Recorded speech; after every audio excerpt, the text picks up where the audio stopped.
السلام عليكم ورحمة الله وبركاته. الحمد لله وكفى وسلام على عباده الذين اصطفى، أما بعد. أعوذ بالله من الشيطان الرجيم. بسم الله الرحمن الرحيم. يا أيها الذين آمنوا بالله ورسوله والكتاب الذي، وقال النبي صلى الله عليه وسلم: المسلم أخو المسلم. صدق الله العظيم. ناظرین اکرام، آج جمعہ کا دن ہے۔ اللہ کا بے حد کرم اور احسان ہوا کہ اللہ تبارک و تعالیٰ نے ہم سب کو ایک جگہ جمع کیا اور جمعہ کی نماز پڑھنے کی توفیق نصیب عطا فرمائی۔ یہ اللہ کا بہت بڑا کرم اور احسان ہے۔ ہم لوگ کو اللہ تبارک و تعالیٰ نے اسلام کے اندر پیدا کیا، ایک نبی کے ماننے والے ہیں۔ دنیا کی تمام احکامات جو قرآن مقدس جو ہمارے لیے ایک نمونہ ہے، ہم اس کو ماننے والے ہیں۔ نبی کریم صلی اللہ علیہ وسلم کے پیروکار ہیں۔ ان کے حکموں پر، ان کے طریقے پر، ان کے سنت کے طریقے پر ہم لوگ اپنی زندگی کو گزارتے ہیں۔ یہ اللہ کا بہت بڑا کرم اور احسان ہے۔ ناظرین اکرام، ہم لوگوں کا مقصد دنیا میں آنا صرف دنیا کمانا یا دنیا کے ماحول میں رہ کر یا دنیا کی رنگلیوں کو دیکھ کر اپنے آپ کو، اپنے ایمان کو خراب کرنا نہیں، اپنے آپ کو برباد کرنا نہیں۔ دنیا ہمارے لیے امتحان کا ہے۔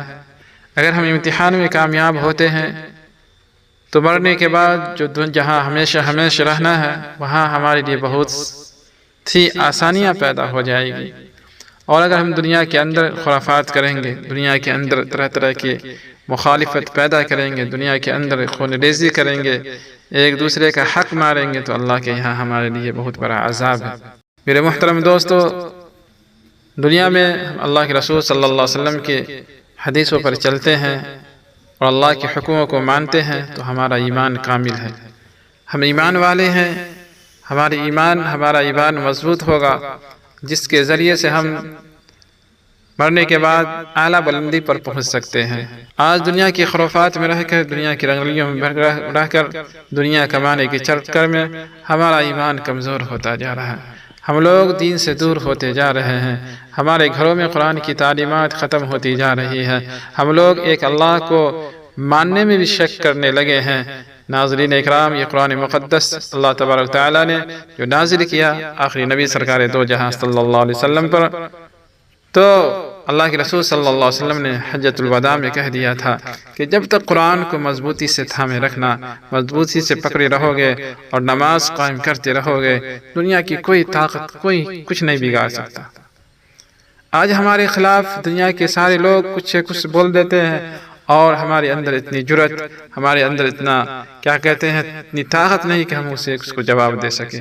صحابہ اکرام کے اندر ایمان تھا، ان کے اندر طاقت تھی، ایمانی جذبہ تھا، اپنے آپ کو لٹایا، قربان کیا، اپنے بیوی بچوں کو بھی قربان کیا اور اپنی جان مال ہر چیز کو اللہ کے راستے میں قربان کیا، تب جب ان کا ایمان بچا ہوا تھا۔ ان کی ایک دہار پر، ان کی ایک آواز پر ہزاروں کفار کانپ جاتے تھے۔ لیکن آج ہم بھی ایمان والے ہیں، ایک کلمہ پڑھنے والے ہیں، ایک قرآن کو ماننے والے ہیں، ایک حدیث کو ماننے والے ہیں، پھر ہمارا ایمان اتنا مضبوط نہیں جتنا صحابہ۔ ناظرین اکرام، آج ہمارے رسول صلی اللہ علیہ وسلم کے خلاف لوگ کچھ بول دیتے ہیں، لیکن ہمیں کیا ہے، ہمارا ایمان، ہمارا دل گوارا نہیں کہ ہم اس کو جواب دیں۔ آپ کو معلوم ہوگا کچھ دن پہلے ممبئی کے مہاراشٹرا کے اندر ایک آدمی نے جو اللہ کے رسول صلی اللہ علیہ وسلم کے شان میں گستاخی کی، جلوس نکالا گیا۔ ہمارے اسد الدین اویسی صاحب نے ان کے خلاف، مولانا محمود مدنی رحمۃ اللہ علیہ نے ان کے خلاف کہا کہ وہ پاگل ہیں، ان کی جماعت پاگل ہے۔ ناظرین، اگر یہ لوگ، ہمارے بڑے علماء اکرام، ہمارے رہبر، اگر ایسی اختلافات میں پھنستے چلے جائیں گے تو پھر اور لوگوں کا کیا حال ہوگا؟ اس لیے ناظرین اکرام، ہم سب ایک متحد پر رہیں، ایک پلیٹ فارم پر رہیں۔ اگر ہمارے قرآن کے ساتھ کوئی خلوار کرے گا، ہمارے رسول صلی اللہ علیہ وسلم کے خلاف کوئی ورزی کے خلاف کوئی ایک لفظ بھی بات اٹھائے گا، ان کے شان میں کوئی گستاخی کرے گا، تو اللہ کی قسم ہم سر قلم ہونے کے لیے تیار ہیں، لیکن اللہ کے کلام اور اللہ کے رسول کی ایک حرف میں تحریف اور ان کی شان میں گستاخی کرنے والوں کو زندہ نہیں رہنا۔ میرے محترم بھائیوں، ایمان کو بچائیں، اپنے بیوی بچوں، اپنے گھر والوں، اپنے ماتحت، اپنے خاندان والوں کی ایمان کی فکر کریں کہ ان کا ایمان کیسے بچے، ان کا ایمان کیسے بچ کر اللہ کے یہاں پس جائے۔ ناظرین اکرام، اللہ پاک سے دعا کریں کہ اللہ پاک جب تک ہمیں دنیا میں رکھے امن و سکون کے ساتھ اپنے احکام پر، اپنی مرضیات پر چلنے والا بنا کر کے رکھے، اپنے رسول کی ایک ایک سنت کو زندہ کرنے والا بنائے، اور ہمارا ایمان بالخاتمہ بالخیر ہو، اور مرنے کے بعد اللہ پاک ہم سب کو جنت نصیب عطا فرمائے، ہمارے خاندان والوں اور دنیا کی تمام مومنین مومنات مسلمین مسلمات کو جنت میں جگہ نصیب عطا فرمائے، آمین۔ وآخر الدعوانا الحمد للہ رب العالمین۔